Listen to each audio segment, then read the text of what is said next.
dan teman kumparan semua, selamat sore. Seneng banget aku, Laras Kiranasari, ini bisa hadir menemani kalian semua di Virtual Conference Women's Week 2022.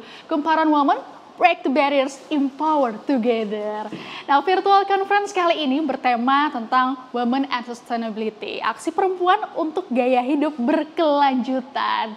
Nah, teman kumparan, kalau kita ngomongin soal lingkungan ya, semakin hari timbunan sampah ini semakin bertambah. Dan tentunya ini bisa membahayakan ekosistem dan juga memperburuk perubahan iklim. Tanpa disadari juga ternyata perempuan ya, ini jadi salah satu penyumbang sampah yang sangat besar. Salah satunya adalah dari pembalut sekali pakai. Nah, tapi kabar baiknya saat ini sudah semakin banyak juga perempuan di dunia yang lebih aware dengan isu lingkungan. Banyak perempuan yang mulai memperhatikan ini pentingnya beralih ke gaya hidup berkelanjutan demi melestarikan lingkungan. Jadi bukan hanya sekedar menerapkan ke dalam gaya hidup mereka sehari-hari seperti contohnya pemilihan produk fashion dan juga beauty, namun semakin banyak juga perempuan yang menjadi motor penggerak atau agent of change ke arah prinsip gaya hidup berkelanjutan. Oh, menarik ya, jadi isu ini juga menjadi fokus dari UN Women dalam perayaan International Women's Day 2022, di mana UN Women ini menekankan bahwa kesetaraan gender antara perempuan dan juga laki-laki ini sangat berpengaruh dalam menciptakan lingkungan yang berkelanjutan. Nah, untuk itu UN Women juga terus memperjuangkan hak-hak perempuan agar bisa berperan lebih dalam lagi mewujudkan hidup berkelanjutan di masa depan, sekaligus menjadi upaya untuk memerangi perubahan iklim. Nah, untuk ngobrolin ini soal pentingnya sustainability movement untuk lingkungan yang berkelanjutan dan bagaimana sih sebenarnya perempuan memainkan peranan yang sangat penting dalam komitmen ini, saat ini aku sudah kedatangan 3 narasumber keren yang sudah terhubung secara virtual dengan kita sore hari ini. Aku perkenalkan dulu, yang pertama ada Mbak Dwi Yuliawati Faiz, Head of Programs UN Women Indonesia. Selanjutnya ada juga CEO and Co-founder Perfect Fit Indonesia, Mbak Tungga Dewi. Nah, ini ada lagi narasumber, yaitu Mbak Karina Sugarda, selaku Communication and Sustainability Managers H&M Indonesia. Wow, halo. Cantik-cantik sekali narasumber saya sore hari ini.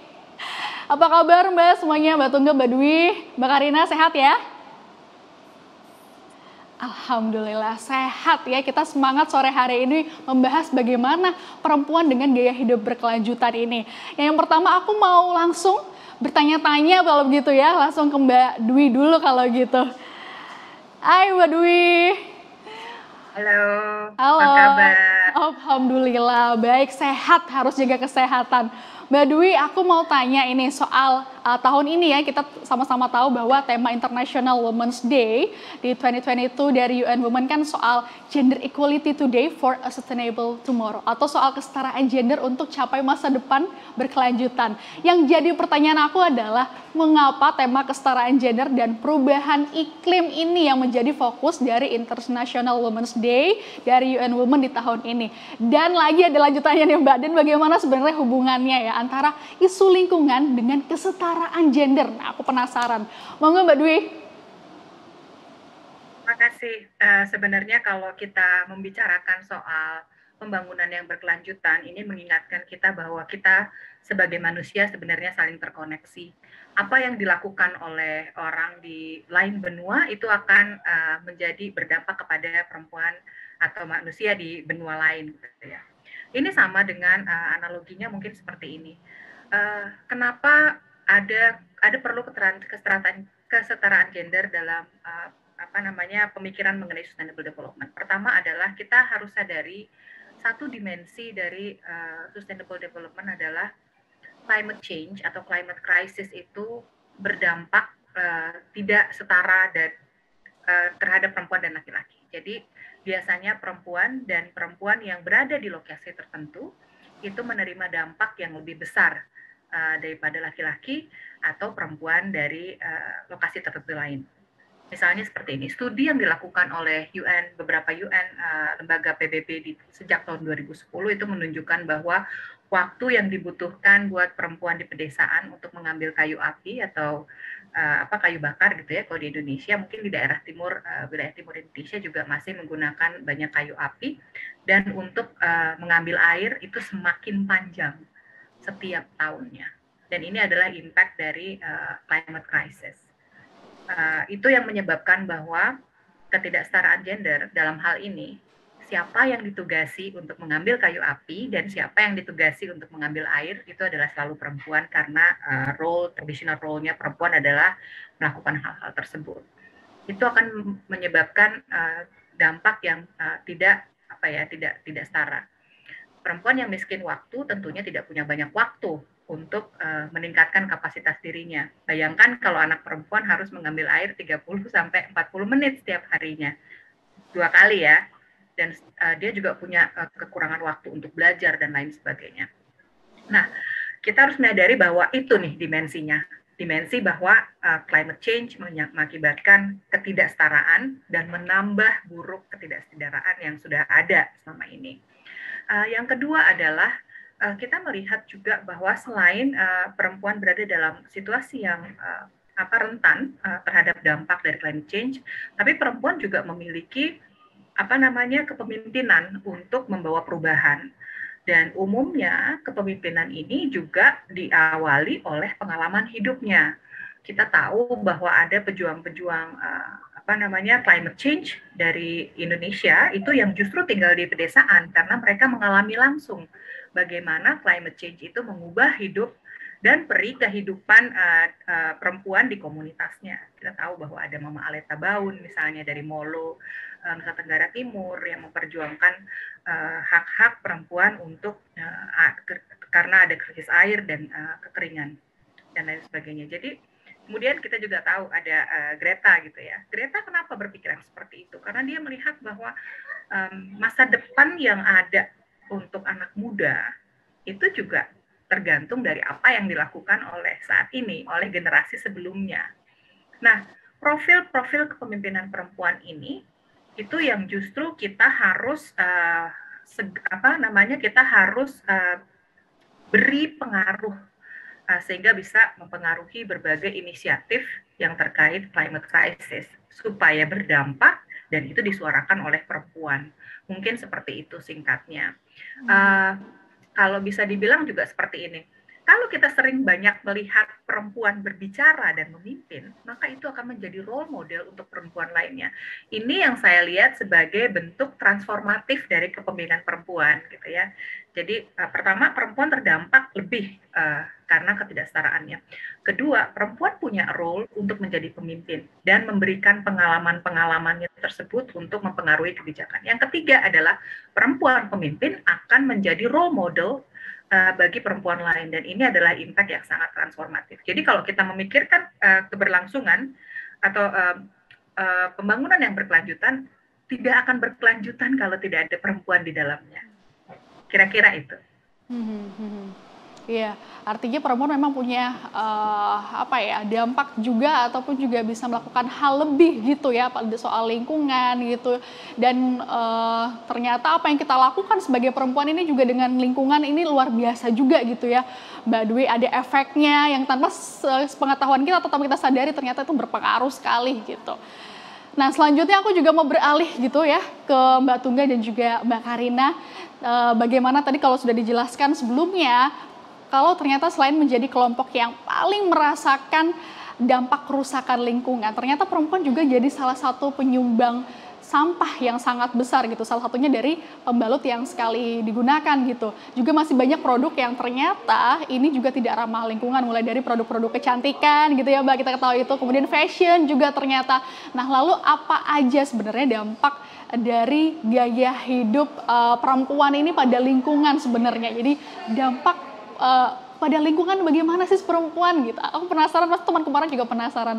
Nah, ini yang bisa menjawab mungkin dari Mbak Tungga terlebih dahulu nih. Silakan Mbak Tungga, apa dampaknya? Oke, Laras, thank you pertanyaannya dan halo teman-teman semua. untuk jawab pertanyaan kamu ya, apa sih sebenarnya dampak dari gaya hidup perempuan terhadap lingkungan? Jawaban singkatnya itu banyak banget sekali andil perempuan dalam lingkungan dari gaya hidup. Karena secara umum perempuan itu memegang andil atau kendali yang lebih besar terhadap keputusan rumah tangga atau household decision.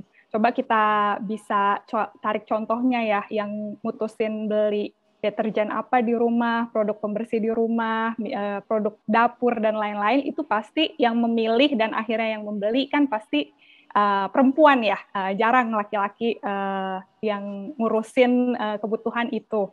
Nah, kalau itu secara umumnya. Kalau secara spesifiknya, produk-produk yang hanya dikonsumsi perempuan ya, misalnya contohnya seperti makeup, skincare, dan produk menstruasi, ini kita bisa lihat untuk beberapa hal seperti makeup dan skincare ini udah lumayan banyak akses atau bisnis yang menawarkan produk yang lebih ramah lingkungan atau lebih organik dan natural.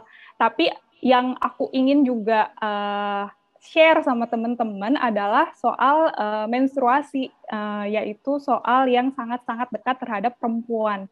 Nah, kalau misalnya kita ngomongin tentang menstruasi, ini tuh sangat-sangat penting sekali, tapi masih tabu karena nggak banyak orang yang mau bicara ini secara belak-belakan.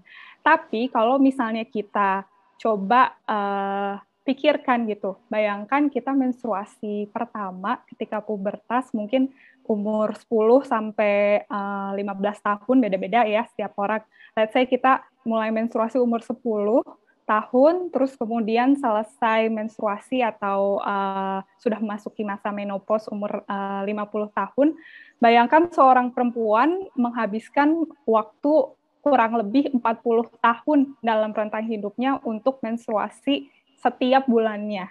Nah, ini hanya dari pengalaman seorang perempuan ya. Jadi menstruasi itu sebagai sesuatu yang dekat dan oleh karena itu harusnya juga sering dibicarakan gitu, jangan menjadi ini jadi tabu. Nah, di situ akhirnya aku mulai berpikir, oke, setiap kita menstruasi, mungkin kita butuh pembalut sekitar 8 ya, tergantung flow menstruasinya. Kalau misalnya aku menstruasi butuh 8 pembalut setiap siklusnya. Terus setahun itu aku berarti kalau 8 dikali 12, aku butuh 96 pembalut untuk manage menstruasi aku setiap bulan selama setahun. Nah, bayangkan demografi masyarakat Indonesia itu sangat besar di usia reproduktif. Jadi data dari BPS bilang bahwa hampir sekitar 80 juta perempuan berada di usia reproduktif, yaitu actively menstruating ya setiap bulannya. Nah, bayangkan 96 pembalut dari aku dikali 80 juta perempuan di Indonesia. Nah, selama setahun ada berapa tuh pembalut? Mungkin lebih dari 7,7 miliar ya, atau hampir 8 miliar pembalut yang dibuang setiap tahunnya jika kita pakai produk menstruasi yang sekali pakai. Nah, yang jadi masalah adalah sampah menstruasi itu dikategorikan sebagai sampah residu atau sampah yang tidak bisa didaur ulang karena mengandung 90% plastik. Dan itu plastik-plastik itu juga tidak bisa terurai sampai 500 tahun ke depan yang akhirnya menjadi mikroplastik. Bahkan ada penelitian terakhir yang mengatakan mikroplastik sudah ada di tubuh manusia. Sangat-sangat serem ya kalau kita ngelihat itu. Nah, dari masalah itu, saya punya concern untuk solve that problem, untuk menyelesaikan masalah lingkungan itu dari mulai menstruasi. Kenapa dari mulai menstruasi? Karena ini isunya penting, setiap perempuan yang usia reproduktif mengalaminya, cuma nggak banyak akses ke produk yang ramah lingkungan.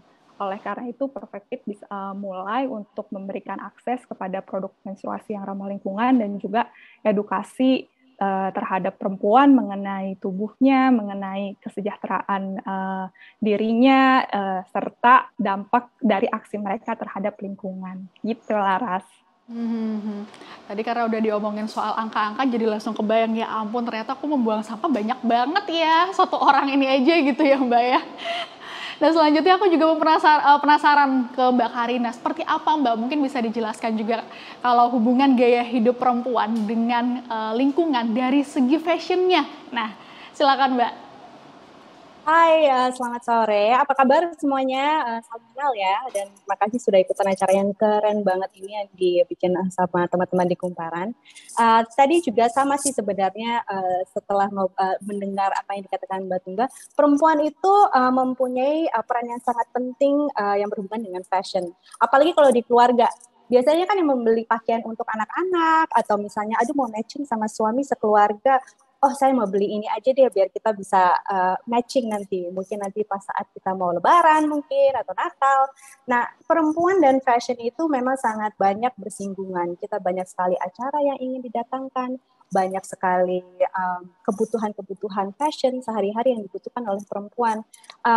Dan seringkali ini yang terjadi adalah kita membuka lemari kita, terus kita berpikir, kok saya nggak punya baju ya?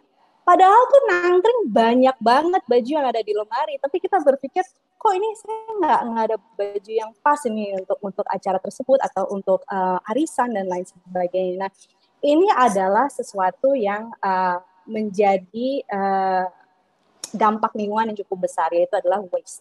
Jadi kalau misalnya kita itu membeli sebuah pakaian, kadang-kadang kita tidak berpikir untuk kedepannya nanti pakaiannya itu akan dijadikan apa. Sebenarnya yang dilakukan oleh ibu kita, nenek kita, orang tua, dari zaman dahulu sampai sekarang itu sudah pernah ada kasus-kasus banyak seperti ini. Contohnya, baju kita yang kaos, apakah sering di rumah tiba-tiba sudah menjadi lap meja? Ya, kalau begitu, ini adalah salah satu contoh yang harus kita ikutin sehari-harinya, yaitu kan sering kali kita dengar kata-kata reduce, reuse, and recycle. Nah, itu tidak hanya untuk barang-barang plastik di rumah ataupun untuk makanan organik dan lain sebagainya. Ini adalah sesuatu yang bisa kita lakukan yang berhubungan dengan baju kita. Baju-baju yang kita punya itu seringkali kita selalu bilang mendingan diturunkan ke saudara, ke keponakan, ke anak, atau disumbangkan ke yayasan. Nah, untuk barang-barang yang memang sudah tidak layak untuk dipakai lagi ya tidak apa-apa, bisa di-reuse sekalipun lagi menjadi itu dia, lap yang ada di seluruh rumah, saya yakin di seluruh Indonesia, lap dari kaos yang sudah belel. Nah, itu adalah suatu contoh yang sangat baik gimana caranya kita bisa mengatasi si waste tersebut ini. Nah, kalau di H&M sih kami memberikan opsi untuk pelanggan yang ingin memakai bahan-bahan yang lebih ramah lingkungan. Tentunya untuk membahas soal microplastik dan lain sebagainya, bahan-bahan yang kita punya itu di dunia ini kan memang sangat terbatas. Maka nanti mungkin bisa kita bahas lebih lanjut lagi ya, tetapi banyak banget bahan-bahan yang sudah dipakai di H&M itu memang terbuat dari bahan-bahan yang organik. Kita mencoba untuk memakai bahan-bahan yang recycle, jadi kita tidak memakai virgin material. Kemudian ada satu bahan yang memang luar biasa, sekalipun ini sekarang banyak sekali dipakai di H&M, itu namanya lyocell tencel. Itu terbuat dari bubur kayu. Nah, itu kalau misalnya terbuat dari 100% tencel, itu bisa terurai dalam waktu beberapa bulan. Jadi, bahan-bahan yang seperti itu yang menjadi salah satu opsi yang terbaik di H&M. Jadi, kita mencoba untuk memberikan opsi yang paling banyak untuk semua pelanggan-pelanggan kita. Gitu. Oke, ini diingatkan lagi tadi sama Mbak Karina, jangan lupa pakaiannya di reuse, reuse, dan juga recycle ya, paling utama gitu ya Mbak Karina ya. Nah, aku juga mau ke Mbak Tungga, aku mau dengarkan lagi. Tadi kan sudah disampaikan bagaimana dampaknya gitu. Nah, lalu bagaimana sebenarnya komitmen dan juga gerakan yang dilakukan seorang Tungga Dewi melalui Perfect Fit ini. Gimana Mbak? Oke Laras, jadi aku setuju banget apa yang tadi dibilang sama Mbak Karina dan Mbak Dwi ya untuk reduce, reuse, recycle. Karena sebelumnya I was also a shopaholic gitu. Sebelum kerja ya, waktu masih kuliah atau remaja dan ketika mulai ngerasa kerja, aduh nyari uang tuh sulit ya. Jadi mulai beneran komitmen reduce, recycle itu komitmen yang aku punya secara personal untuk really spend wisely gitu, secara bijaksana, coba kelola manajemen uangku sendiri dan pengeluaran sendiri. Nah, kalau komitmen dari Perfect Fit sebenarnya itu komitmen kita terhadap perempuan dan lingkungan. Nah, jadi aku mau cerita sedikit ya. Jadi sebelumnya itu aku kerja di NGO yang memang kita fokus untuk berikan solusi yang tepat guna terhadap perempuan yang berada di remote area atau area-area terpencil di Indonesia. Dan salah satunya aku banyak kerja di NTT, di Flores, dan ada satu ketika aku melakukan riset di sana, menginterview 150 perempuan di sana mengenai pengetahuan menstruasi. Aku sangat shock ketika hasil dari report tersebut di Ruteng, Flores. We found out actually 58% remaja perempuan itu nggak tahu mengenai menstruasinya, datang darahnya dari mana. Ada yang bilang mungkin itu adalah penyakit, ada yang bilang itu, oh nggak tahu ini dari mana, mungkin dari pantat atau apa gitu, maaf ya, mohon maaf. Tapi sekurang pengetahuan itu remaja perempuan yang baru mulai merasakan menstruasi atau akan merasakan menstruasi di usia pubertasnya. Dan ternyata pengalaman riset aku di Flores itu juga ibaratnya verified oleh data dari SDKI atau Survei Demografi Kesehatan Indonesia yang mengatakan bahwa 1 dari 5 remaja perempuan tidak punya pengetahuan mumpuni mengenai menstruasi. Dan ada studi lagi yang juga bilang lebih dari 50% remaja perempuan itu punya tantangan untuk memanajemen menstruasinya secara baik setiap bulannya. Nah, manajemen menstruasi yang secara baik itu yang gimana sih? Jadi yang ketika kita menstruasi ada produknya itu mumpuni ya, bersih dan aman digunakan. Terus ada fasilitas yang mendukung, ada toiletnya bisa ditutup, ada sabun, ada air bersih gitu. Dan juga ada edukasi mengenai apa sih sebenarnya yang terjadi di tubuh seorang perempuan itu dan apa yang seorang perempuan itu bisa lakukan.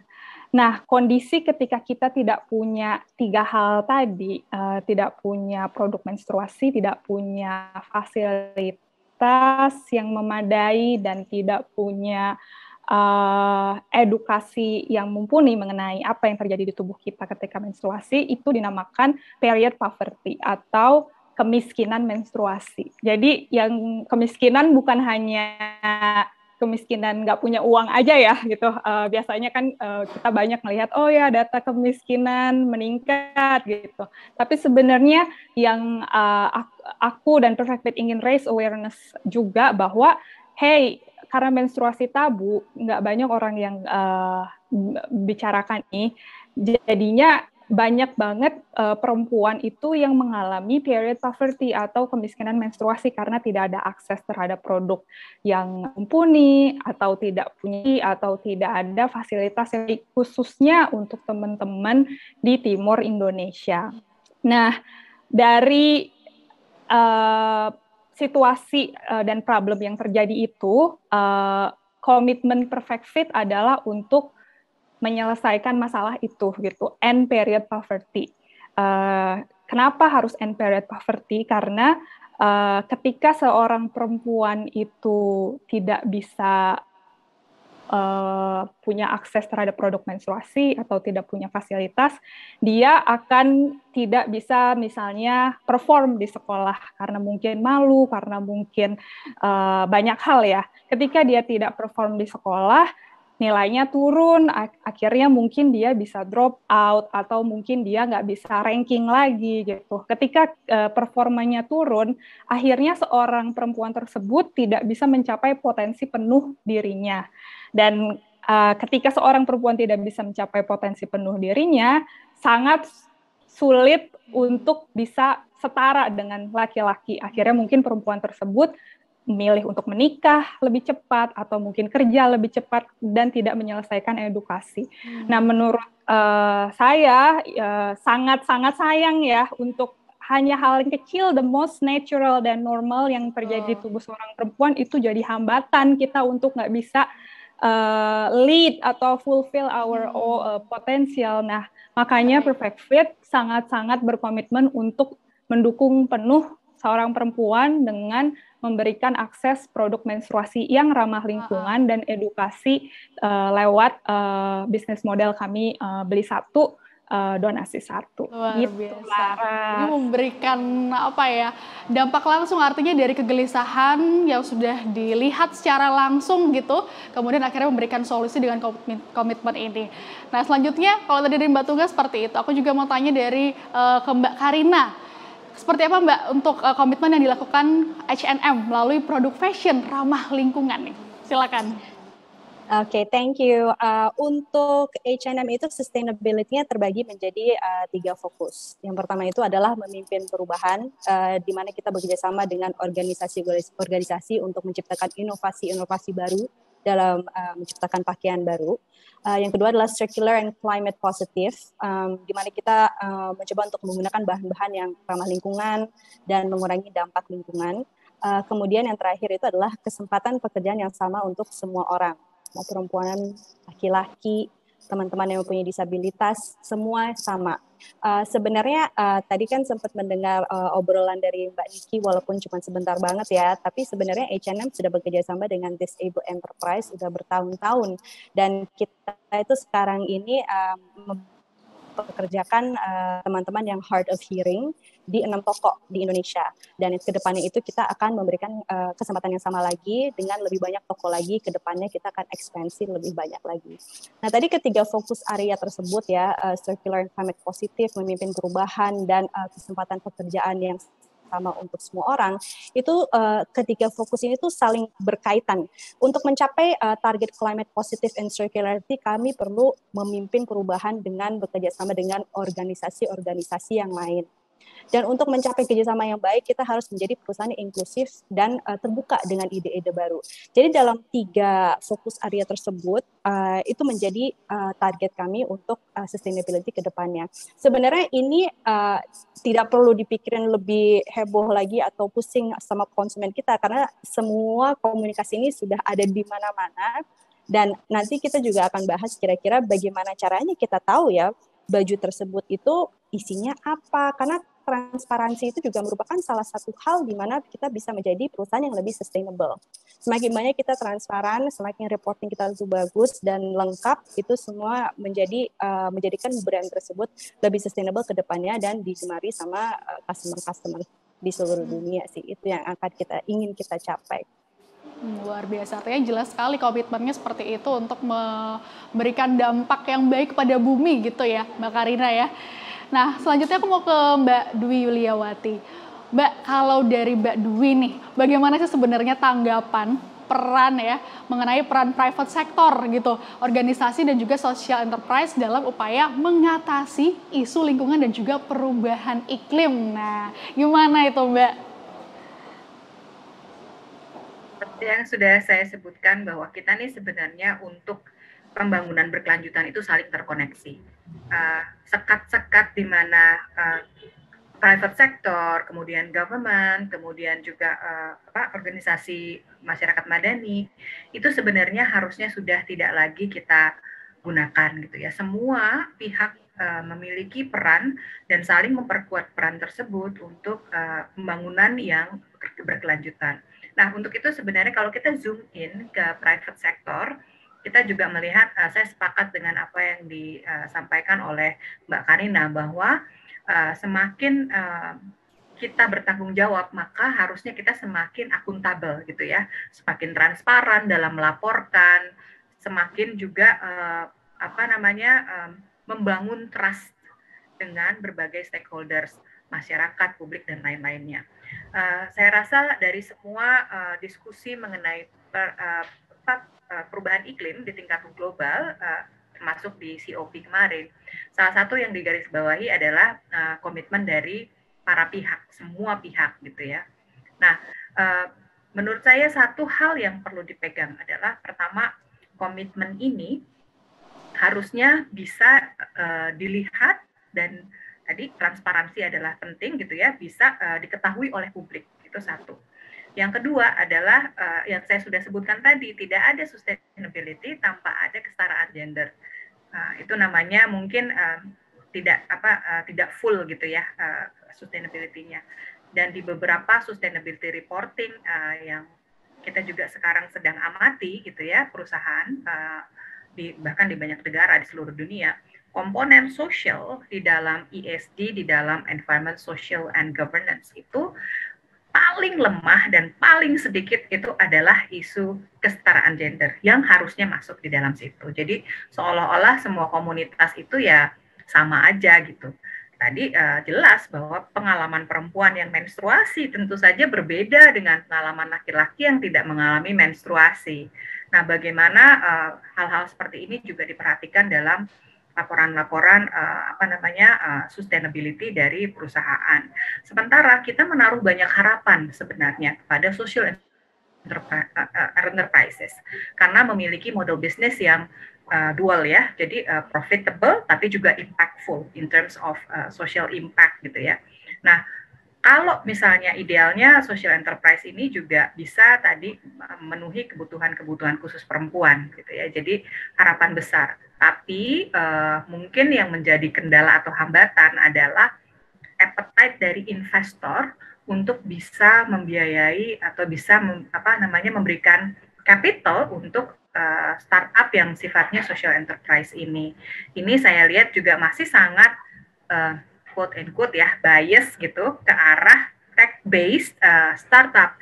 Sementara social enterprise yang memberikan solusi langsung seperti yang dilakukan oleh teman-teman di Perfect Fit ini juga masih belum mendapatkan banyak perhatian. Jadi saya menaruh banyak harapan baik kepada private sector maupun kepada social entrepreneurs atau social enterprise untuk isu-isu lingkungan atau isu-isu pembangunan yang berkelanjutan, dan dua-duanya sama-sama memiliki dampak dan pengaruh yang kuat untuk bisa mengubah baik itu persepsi orang mengenai consumption behavior, apa yang bisa dia lakukan untuk konsumsinya dengan tadi mereduce ya, atau kita berpikir mengenai waste, atau dalam perannya untuk membangun ekosistem itu sendiri. Jadi misalnya H&M jadi role model untuk beberapa fast industri yang lain gitu, atau Perfect Fit bisa menjadi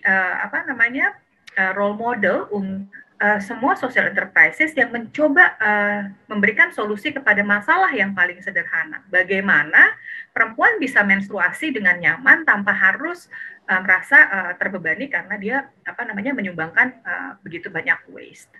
Jadi saya pikir itu tadi, kalau misalnya ini tanggapan saya sih, saya sangat senang gitu, banyak sekali artinya yang sekutu-sekutu dari kami yang berada mungkin di luar private sector dan kelompok masyarakat madani atau social enterprise dalam melakukan usaha pembangunan berkelanjutan ini. Nah, lalu Mbak Dwi, ini artinya bagaimana kalau Mbak Dwi sendiri melihat ya soal manfaat partisipasi dan juga kepemimpinan perempuan dalam mitigasi dan adaptasi perubahan iklim? Ini yang nyenggol dengan pertanyaan pertama juga nih Mbak Dwi. Gimana Mbak Dwi? Ada sebuah gambaran yang menarik mengenai bagaimana kepemimpinan perempuan itu bisa, tadi yang saya bilang, transformatif gitu ya. Karena perempuan akan melihat, wah udah ada orang nih di sana. Jadi konon di Norway itu ada beberapa periode dipimpin oleh Perdana Menteri, kalau nggak salah namanya Gro Harlem Brundtland. Brundtland juga adalah yang menggagas, menginisiasi sebenarnya diskusi mengenai sustainable development ya. Beberapa periode itu memang beliau yang memegang dan beliau perempuan. Jadi ada masanya seorang anak laki-laki di Norway hanya melihat Perdana Menteri perempuan. Jadi ketika selesai masa tugasnya dan dipilihlah Perdana Menteri laki-laki, si anak laki-laki bertanya, oh jadi anak laki-laki juga bisa ya menjadi Perdana Menteri. Demikian kuatnya image mengenai gender dalam kepemimpinan. Jadi kalau misalnya ada Mbak Tunggadewi gitu ya, ada Mbak Karina yang maju ke depan dan menyuarakan mengenai isu lingkungan, perempuan-perempuan muda lainnya juga akan melihat bahwa look, saya harus menjadi seperti mereka gitu. Jadi menurut saya transformatif sekali gitu, impact-nya terhadap gender role dan terhadap keinginan bagi next generation untuk memimpin. Anak-anak perempuan perlu role model dan sudah banyak yang dibuka jalannya gitu ya, sudah banyak kepemimpinan perempuan di dalam isu-isu lingkungan. Kita tinggal memberikan banyak sekali porsi bagi mereka untuk bisa tadi punya impact bahwa perempuan juga bisa untuk memimpin mengenai masalah-masalah lingkungan. Dan beruntungnya Indonesia punya ketiga mbak-mbak ini ya, Mbak Dwi, Mbak Tungga, Mbak Karina yang jadi role model untuk perempuan Indonesia dengan aksinya gitu. Nah selanjutnya aku punya pertanyaan terakhir untuk ketiga narasumber yang kece ini. Ini jadi pertanyaan paling terakhir, artinya singkat aja nanti jawabnya. Apa yang perlu kira-kira dilakukan oleh perempuan untuk berpartisipasi dalam usaha membangun dunia yang lebih berkelanjutan dan ramah lingkungan? Nah ini aku minta untuk Mbak Tungga terlebih dahulu. Silakan Mbak Tungga. Oke, thanks Laras pertanyaannya. Kalau dariku 3 step yang bisa kita lakukan sebagai seorang perempuan untuk membangun dunia yang lebih berkelanjutan. Yang pertama adalah untuk recognize atau sadar bahwa kita sebagai seorang perempuan punya andil yang besar dalam membuat perubahan menuju dunia yang lebih berkelanjutan. Sama, saya setuju seperti tadi Mbak Dwi bilang ya. Jadi yang pertama kita harus recognize dulu, kita harus sadar dulu bahwa kita punya andil yang sangat besar. Setelah kita recognize, kita bisa move ke step 2, yaitu take action. Take action itu bisa langsung dari personal dulu. Jangan langsung yang besar, mungkin kelihatan seram ya gitu, langsung jadi aktivis gitu. Bisa dari personal dulu. Apa sih kira-kira yang bisa kita lakukan untuk lebih sustainable? Mungkin dari keseharian bisa terapkan reduce, reuse, recycle. Komitmen itu di kehidupan kita sehari. Ketika kita sudah ibaratnya sudah masuklah nilai-nilai itu ke kehidupan kita sehari-hari, udah hafal gitu. Kita bisa move on ke step yang ketiga, yaitu untuk educate others, untuk mulai sharing pengalaman kita, sharing pengetahuan kita ke teman-teman kita terdekat, ke keluarga kita, ke forum-forum gitu.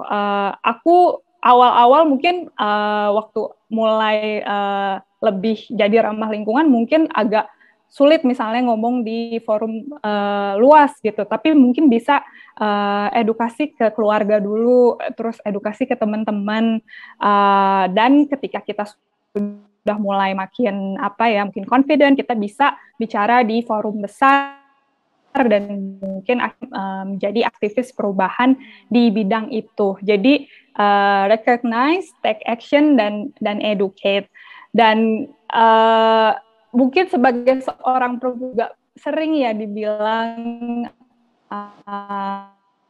ini kita keluar perempuan tuh diem aja di rumah gitu, atau perempuan itu yang penting cantik, nggak perlu pinter atau apa. Jadi itu kadang mungkin masih banyak komentar-komentar itu, apalagi sekarang di sosial media dengan netizen yang kita nggak tahu siapa dia, itu membuat kita jadi kayak nggak merasa ada semangat.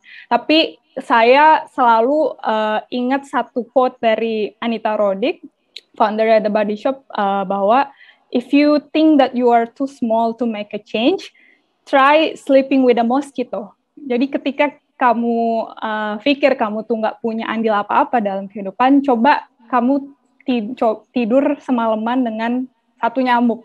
Jadi, so we should imagine, kita harus imagine perubahan apa yang kita mau buat dan be the change that we want to see. Itu sih dari aku. Thank you. Thank you Mbak. Artinya sadari dulu dari diri sendiri dulu gitu ya. Betul, aku setuju sih itu. Dan ini selanjutnya untuk Mbak Karina. Gimana Mbak untuk apa yang perlu selanjutnya dilakukan oleh perempuan ini, Mbak Karina? Oke, tadi jawabannya Mbak Tunggal bagus banget. Itu semua poinnya sudah tercatat di situ. Tetapi mungkin tadi menambah dulu kali ya. Tadi kalau katanya Mbak Tunggal kan recognition, and then I think small things, and then action kalau nggak salah ya. Sebenarnya recognition itu benar, itu nomor satu. Yang kedua itu yang rada sulit. Jadi kita harus memulai dengan hal kecil aja. Misalnya contohnya, saya nggak mau makan daging merah atau ayam misalnya karena dia tidak baik untuk lingkungan. Udah dari situ aja coba. And then lama-lama menjadi sedikit lebih banyak lagi. Saya mau reduce, saya mau reuse, saya mau recycle. Dan yang ketiga setelah itu tuh adalah konsistensi. Kadang-kadang tuh kita susah, kita mau melakukan sesuatu tapi kita ngerasa susah ya, udah nggak jadi deh gitu. Jadi kita harus tetap berpikir target goal kita tuh apa, dan konsistensi itu sangat-sangatlah penting.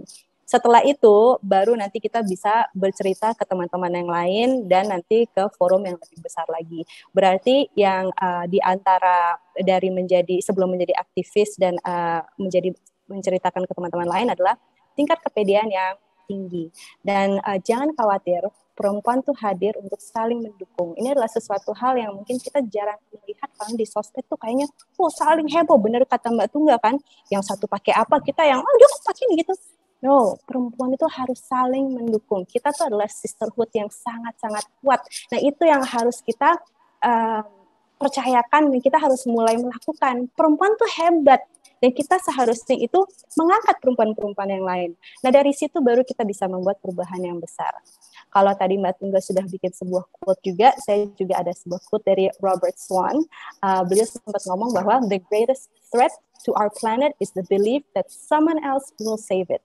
Dan itu kalau kita semua berpikiran seperti itu, kita akan menunggu orang lain untuk melakukan perubahan. Dan itu adalah sesuatu hal yang harus kita lakukan dari diri sendiri, dan kita harus mencoba untuk mengajak teman-teman yang lain juga. Nah, itu dia yang paling penting sekali. Ayo dukung sama perempuan juga, ajak teman yang lain, tapi dimulai dari diri sendiri dulu gitu ya. Mbak Dwi, gimana Mbak Dwi kalau dari Mbak Dwi sendiri? Ini udah diborong nih ya, kayaknya semua. Saya nggak tahu bisa jawab apa. Tapi saya sepakat dengan step-step tadi yang disebutkan oleh Mbak Tunggal Dewi. Saya juga sepakat sama Karina. Tapi mungkin satu yang kita perlu pikirkan adalah begini. Yes, perempuan punya peran penting di dalam, let's say kita punya peran penting gitu ya. Tapi kita juga harus tahu bahwa semua manusia punya peran penting, baik itu perempuan dan laki-laki untuk isu keberlanjutan ya, isu sustainability.